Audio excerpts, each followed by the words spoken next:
So we'll take some of our better looking onion plants here, tease them apart if we need to, and then we'll cover this drip tape as we go along here. What's up, Lazy Dog fam? Hope all y'all are having a wonderful day. It is Friday, November 10th here in South Georgia, and today is onion planting day. So we got some beautiful onion plants that we grew here. It's time to get them in the ground. So we've got 5 different short day onion varieties here that we're going to be planting today. We've got DP Sweet, Chianti, White Phantom, Timon, and Georgia Boy. Started these from seed in the greenhouse back in late September. We've trimmed the tops a couple times, helped thicken them up a little bit. We've also been feeding them pretty regularly with some AgriThrive, and now they're ready. So when we talk about growing onions, I always reference our top 10 onion growing tips. We've done several videos on those tips over the last couple of years. Also have a blog on our website kind of breaking down each tip.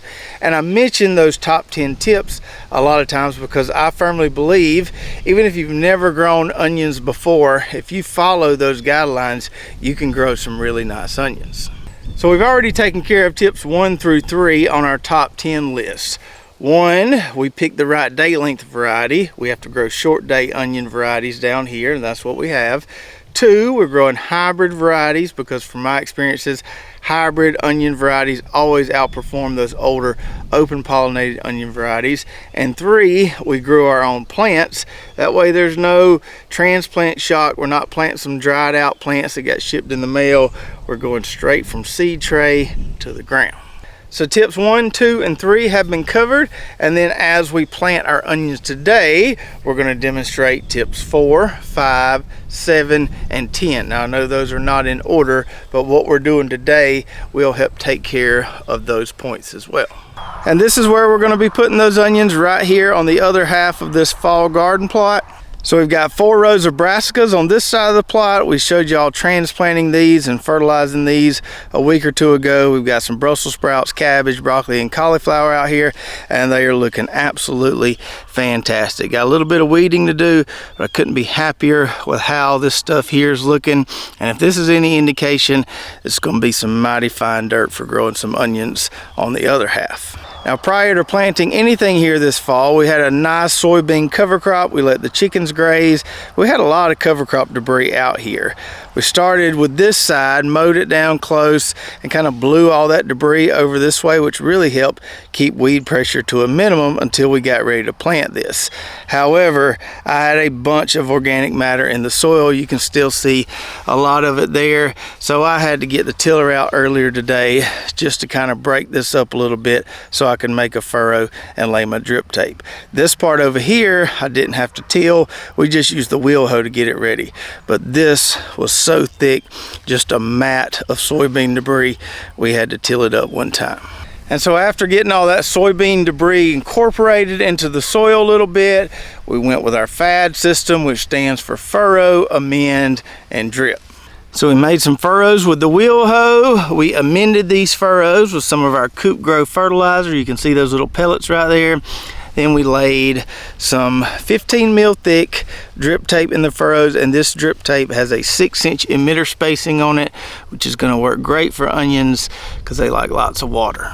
And it just so happened that I had recently pulled up these lines of drip tape from this plot over here where we had some corn. There's one line left there. So I had a pile of drip tape lines that I hadn't put underneath the barn yet. It worked out really great, really fast and easy. I just pulled them right over here, hooked them up so we can reuse them.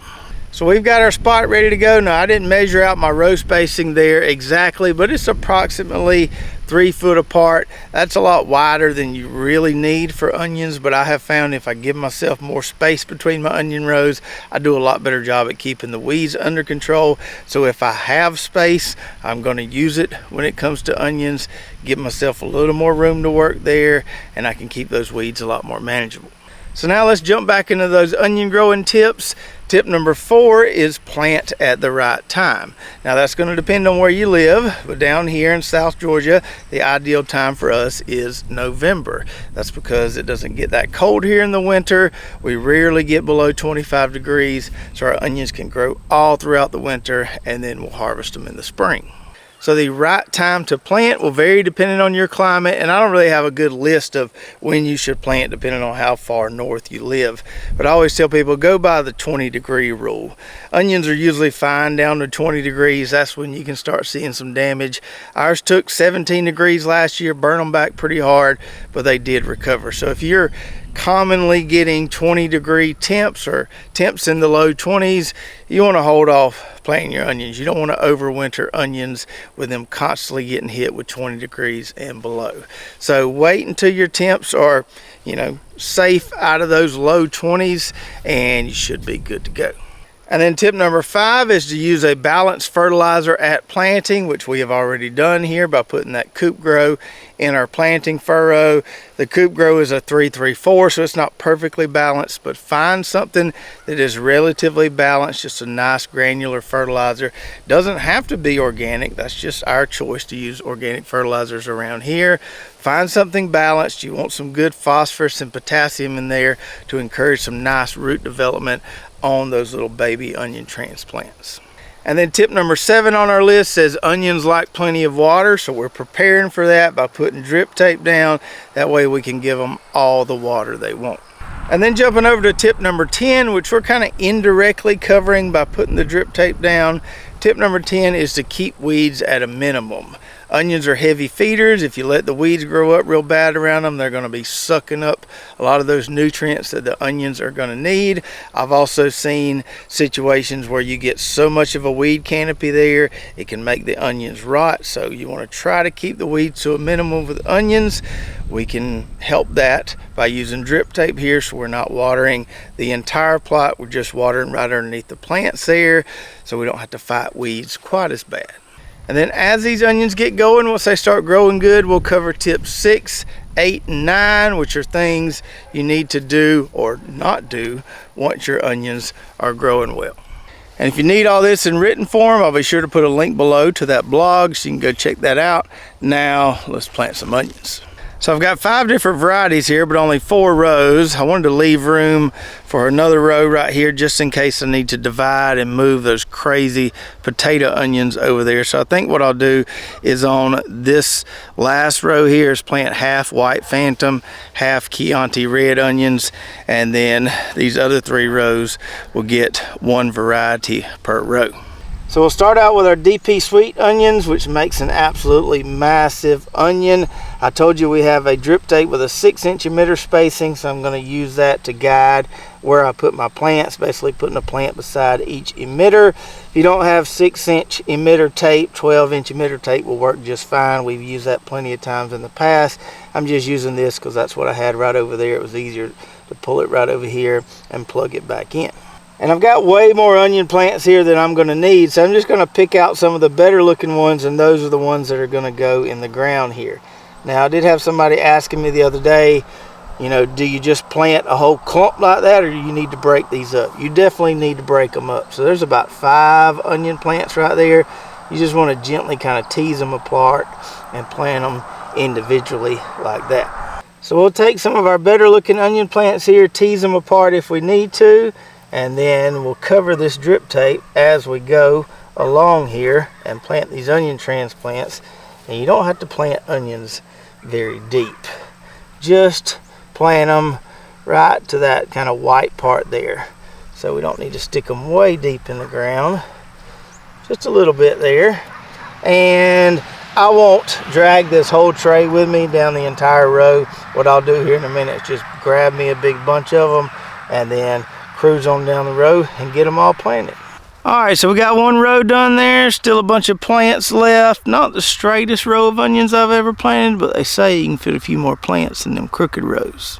Now, if you've been following the channel for a while, you've probably seen me plant onions on double rows as well. Notice we're doing single rows this year. I kind of go back and forth with it. One year I'll grow way too many onions by planting them on double rows, and then the next year I'll scale it back, and then the next year I'll go gung-ho on onions again. So I kind of go back and forth. Double rows is a great way to maximize your garden space and grow a ton of onions in a small space. And so if you want to go with double rows as opposed to single rows, all you do is basically, instead of planting right on top of the tape for a single row, plant to the side of the tape. So you put a plant over there and then you put a plant over here. You've got a nice double row there. You can get a lot of onions out of just one line of drip tape doing it that way. The only kicker though with doing double rows is that they can be tough to weed, especially once those onions get a ton of leaves on them and you got a ton of foliage kind of falling all over the place. So I wouldn't recommend double rows if you're planting your onions in a spot with some relatively heavy weed pressure. If you've got your weed seed bank under control, well, go for it. So I'm going to get busy here planting these other 3 rows, and then we'll see what it looks like. All right. We got all 4 rows down there. Still way more onions than I need, but about half as many as I planted last year. Still got a lot of plants left here, but that's okay. It's always good to grow extra so you can share. Because you know you're gonna have that buddy that calls your text you and says, hey man, you know where I can find some onion plants? Knowing good and well you got some, and then you'll feel obligated to help them out and give them some onion plants. Grow you some extra ones, that way you can take care of everybody else too. And so hopefully this year we can grow that elusive 3-pound onion. We got real close over there in that plot last year, but not quite 3 pounds. I think we can make it happen right here.